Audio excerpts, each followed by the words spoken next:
Hello friends, this is Viraj and welcome to GS Core. So we will be looking into today's current affairs and then solving MCQs questions on the basis of content that we have learned. Alright, so chalo, let us look into what all were important topics of today. So first is with respect to Chin Kuki tribe. Then we also have to understand warming of Indian Ocean because there is new research oriented towards it. Alright, new research basically oriented towards it. Then we have Chang'e mission, again China. Yesterday also we saw China's contribution or China's endeavors towards space exploration. This is yet another example of China moving ahead with respect to space exploration. Also we had G7 energy ministers meeting in Turin, so that also we will look into. And then what is Israel fearing about when it comes to international criminal court? The first topic is with respect to Chin Kuki tribe. Basically it is not just Chin Kuki, but it is Chin Kuki Zoo tribe that is in news. Alright, why it is in news? Because the Manipur chief minister of Manipur, that is N Biren Singh, what he has said is there has been basically unnatural growth in the population of these tribes. So this is basically not one tribe, alright, not one tribe, but it is combination. All of them though belong to common ancestries. Okay. Later on there were branches of these tribes formed. So let us see with respect to each of these tribes and let us discuss what the problem is. So Kuki and Zumi, these two tribes, Kuki and Zumi tribes that are in Manipur, they basically are of Bangladeshi origin. Alright. And if you look into their modern day residents, then what we see is it is mainly Manipur and Mizoram. And they are therefore also called as Chin tribes or Mizo tribes. Alright. In the same way, if we look into what has been their ancestry, so they have, as I told you, different groups of Kuki and Zumi tribes. They have common ancestry, they have common culture and also language. Also what we see is thoda sa diversity is with respect to some of them belonging to the family of Sino-Tibetan languages. Otherwise most of them speak more or less the similar languages. Okay, that is Chin Kuki Mizo language family they belong to. Alright. Chin and Mizo groups in return are part of larger population of Zhu people. Alright. Zhu is yet another tribe. Matlab it is a larger family within which we see different and diverse tribes. Alright, let me tell you, within Kuki also and within Zumi also, within Chin, that is the same thing, what we see is again diversity of tribes. So tribes in Northeast, if we look into it and if we talk about it now, what we see is there is diversity within different tribes based on the location of where these people live. Alright, now what is the issue with respect to N Biren Singh? Okay. With respect to N Biren Singh, what we see is, I am not accusing him or any personality as such, but what we see is there is a growing feeling of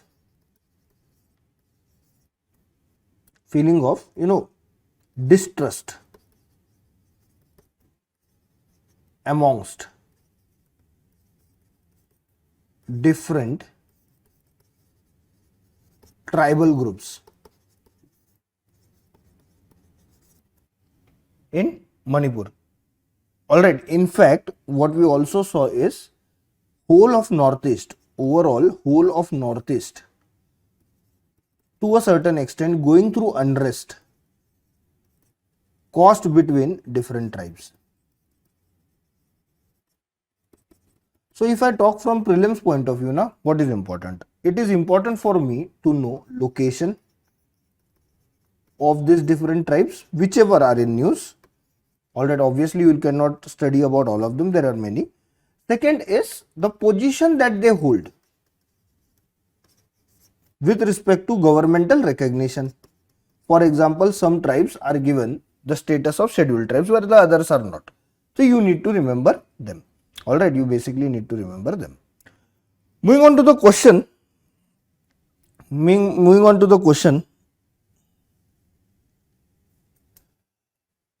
Consider the following statements on Kuki tribe. The Union Minister of Tribal Affairs must seek the state government's view on deletion of nomadic Kuki community from Manipur's scheduled tribes list. Absolutely. Absolutely, this statement is correct. Second statement, Meiteis constitute 53% of Manipur's population and predominantly reside in the hill districts of the state. So Meiteis do contribute to 53% of Manipur's population, but they mainly reside in the Imphal Valley, not in hill districts. So here only one statement is correct. Moving on to global warming of Indian Ocean. Now this is very important. So Indian Institute of Tropical Meteorology, Indian Institute of Tropical Meteorology, which is situated in Pune. What it did was it studied the effects of global warming on Indian Ocean, and what did it find? So what it found was from 1950 to 2020, the Indian Ocean became warmer by 1.2 degrees Celsius, which is quite a lot if you take into consideration parameters of stability, temperature stability or ecological stability or climate stability. Alright, and the climate model which they are predicting, what does it see? It sees further rise of 1.7 to 3.8 degrees Celsius till 2100 years. Okay, 2100 years tak there will be rise of 1.7 to 3.8 degrees Celsius. What will be the reason for it? What must be the reason for it, and what are its effects? What will be its effect? We'll look into it. So it will lead to something called as it is due to something called as marine heat wave. So marine heat wave, what is it? It is counterpart of the heat waves that we are experiencing on land. Okay. What it will lead to? It will lead to rapid formation of cyclones. Alright, because it is difference in temperature at different places.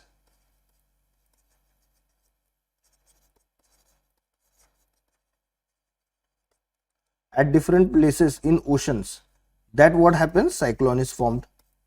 And if the difference in temperature is so acute, it will basically lead to formation of many more cyclones. Alright, again the reason of marine heat wave, if I go back to it, what it is attributed to? Of course it is attributed to global warming. Okay. And it will create a situation, it will basically create a situation which the institute says will lead to near permanent heat wave in the ocean.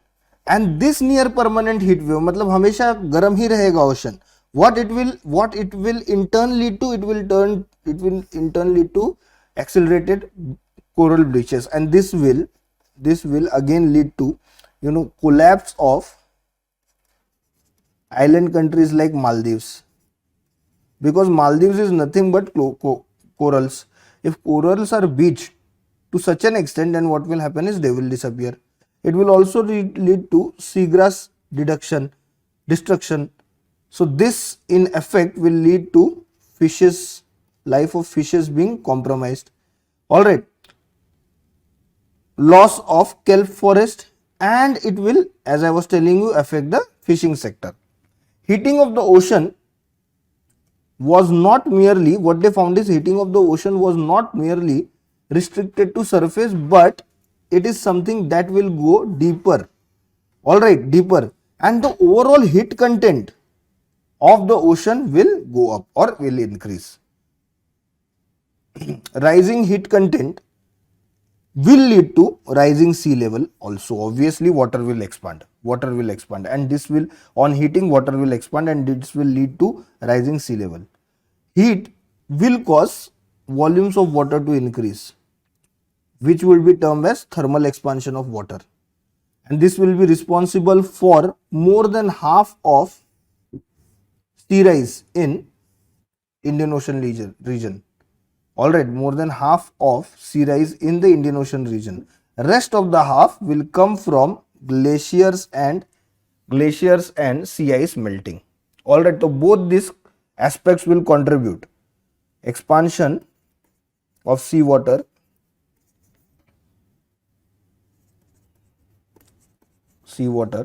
due to heat and melting of glaciers. Both of them will contribute towards rising sea levels. Alright, let us look into the questions. Let us, my dear friends, look into the questions. First question is, marine heat wave linked to rapid formation of cyclones are expected to increase tenfold from the current average of 20 per day a year, average of 20 days per year to 220 to 250 days a year. Yes, both of this particular statement is correct. Second statement, heating of Indian Ocean is primarily restricted to surfaces and does not affect deeper layers. Absolutely not. We have basically seen that it affects core of the ocean also. Alright, rising heat content of Indian Ocean contributes significantly to sea level rising, with thermal expansion of water responsible for more than half. Nahi, it is responsible for half, not more than half. We have just seen. Frequency of extreme Indian Ocean dipole event is predicted to decrease 66% by the end of 21st century. No, it is not expected to decrease. It is not expected to decrease, but it is expected to increase. Not decrease, but increase. Alright, so this statement is also wrong. Sorry. It is expected to decrease. I'm so sorry. So second statement basically is, fourth statement basically is correct. So our answer here will be,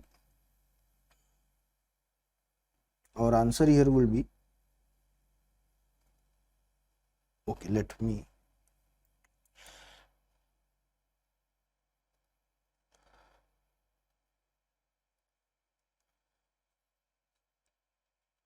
guys, now let us look at the questions provided to us. Let's just look into it. Okay, so consider the following statements on warming of Indian Ocean. Marine heat wave linked to rapid formation of oceans are expected to increase tenfold from the range of 20 days per year to 220 to 250 days per year. This statement is correct, no doubt about it. We have just seen it will increase, right? Heating of Indian Ocean is primarily restricted to surface, okay, and does not affect deeper layers. Absolutely not. Marine heat waves की वजह से what do we see? Deep layers will also be affected.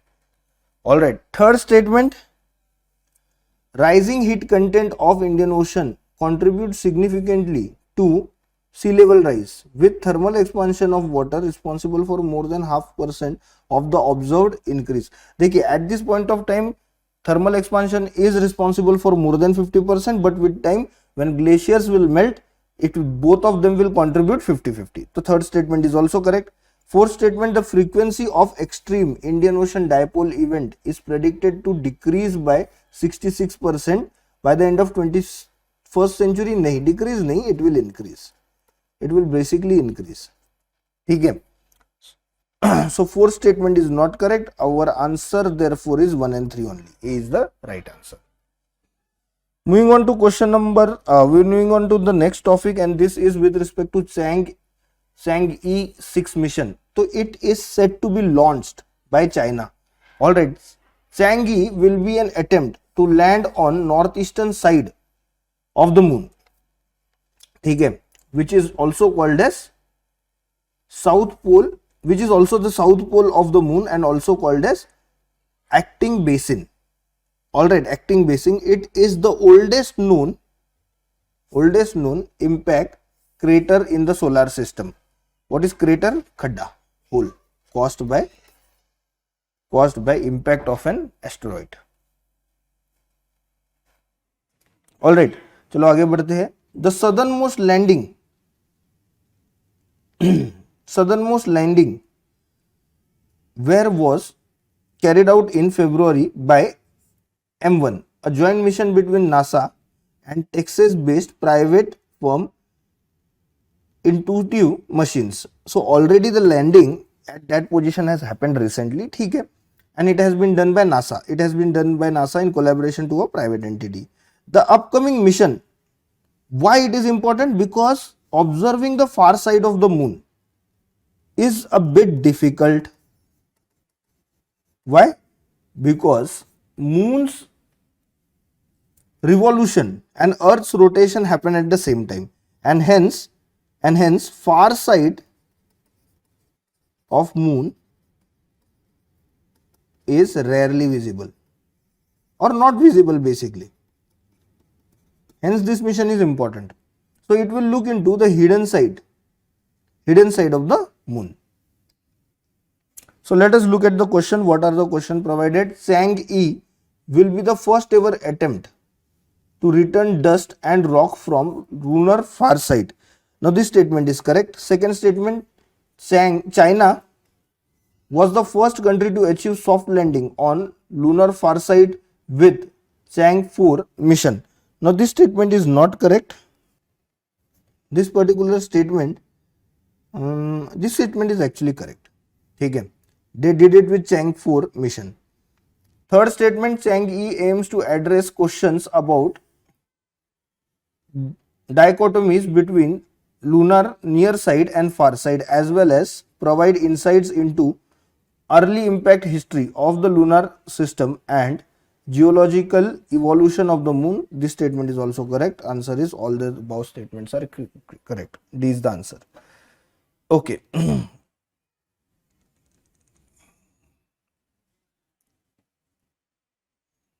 Okay, so that was it guys from my side. Thank you so much. Bye.